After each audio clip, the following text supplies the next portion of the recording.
আসসালামু আলাইকুম। সবাই কেমন আছেন? আশা করি ভালো আছেন। বন্যার রান্নাঘরে আপনাদের স্বাগতম। আপনাদের জন্য আজকে নিয়ে এসেছি ডাঁটা শাক দিয়ে রুই মাছের একটি রেসিপি।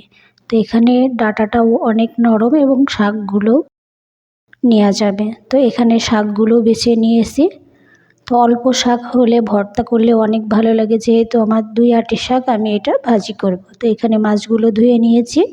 এখন মাছগুলোর মধ্যে পরিমাণ মতো লবণ, মরিচের গুঁড়ো, হলুদের গুঁড়ো দিয়ে কিছু সময় মাখিয়ে রাখবো। এতে ঝাল মশলাটা খুবই ভালো করে ভেতরে যাবে, খেতে ভালো লাগবে।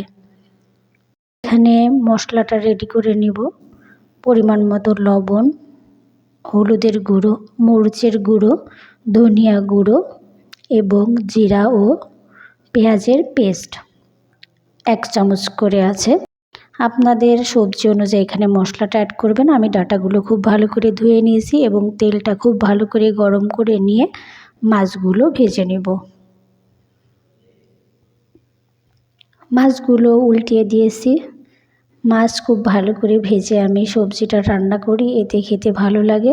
আপনাদের পছন্দ অনুযায়ী মাছ ভেজে আপনারা রান্না করবেন। তো ভাজা হয়ে গেছে, এখন উঠিয়ে নিব। তেলের মধ্যে কিছু পেঁয়াজ কুচি ভেজে নিয়ে এখানে মশলাগুলো অ্যাড করব।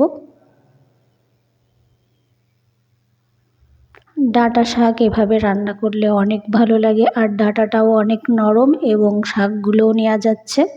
তো একসাথে 2 কাজ হয়ে যাচ্ছে।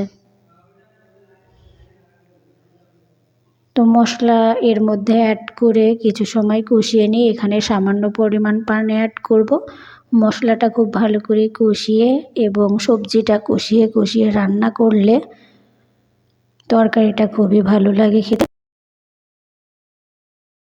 তো এখানে আর একটু পানি অ্যাড করে দিয়েছি, দিয়ে কষিয়ে নিব। আমার ভিডিওটি ভালো লাগলে আমার চ্যানেলটি সাবস্ক্রাইব করে পাশে থাকবেন এবং বেল বাটনটি অন করে রাখবেন। এখানে কেটে ধুয়ে রাখা ডাঁটাগুলো অ্যাড করে দিয়েছি। মশলার সঙ্গে একটু নেড়েচেড়ে মিশিয়ে নেব। আর ডাঁটাটা যেহেতু নরম আছে, সিদ্ধ হতে দেরি হবে না। খুব ভালো করে নেড়েচেড়ে নিব। আর এখানে অ্যাড করব একটা মাঝারি সাইজের আলু।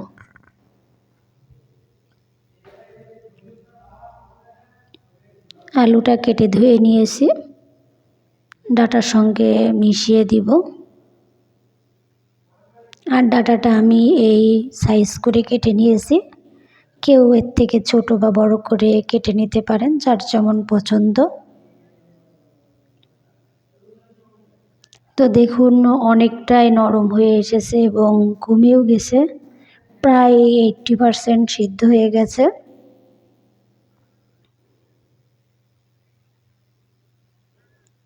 এমন নরম নরম ডাঁটা মাছ দিয়ে, যে কোনো মাছ দিয়ে রান্না করলেই খুবই ভালো লাগে খেতে।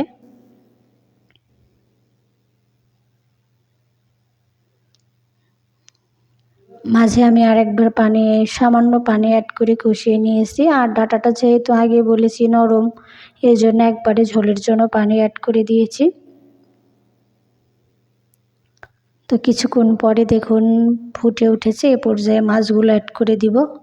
আর যেহেতু কম পানি দিয়েছি, হতে সময় লাগবে না।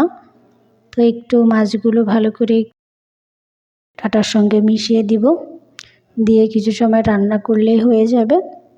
আমার এই পদ্ধতিতে যদি আপনাদের এই ডাঁটা শাকের রেসিপিটা ভালো লেগে থাকে, তাহলে রান্না করতে পারেন, অনেক ভালো লাগবে।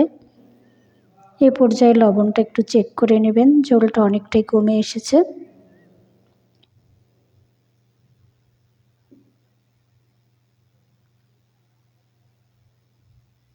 আমার ভিডিওটি ভালো লাগলে আমার চ্যানেলটি সাবস্ক্রাইব করে পাশে থাকবেন, আর যারা নতুন বন্ধু অবশ্যই পাশে থেকে ভালোবাসা দিয়ে যাবেন। লবণটা চেক করে নিচ্ছি, ঠিকঠাক আছে। তো দেখুন চুলা বন্ধ করে দিয়েছি। আমি ঝোল একদমই কম রেখেছি, নামিয়ে পরিবেশন করে নিয়েছি। দেখতে যেমন লোভনীয় হয়েছে, খেতেও অনেক টেস্ট হয়েছে। আর যেহেতু ডাঁটাটা নরম, অনেক ভালো লেগেছে। আপনারাও এভাবে একবার রান্না করে দেখবেন, অনেক ভালো লাগবে। আর এই ডাঁটার সঙ্গে একটু বড় মাছ বা রুই মাছ বেশি ভালো লাগে। সবাই ভালো থাকবেন, সুস্থ থাকবেন। আল্লাহ হাফেজ।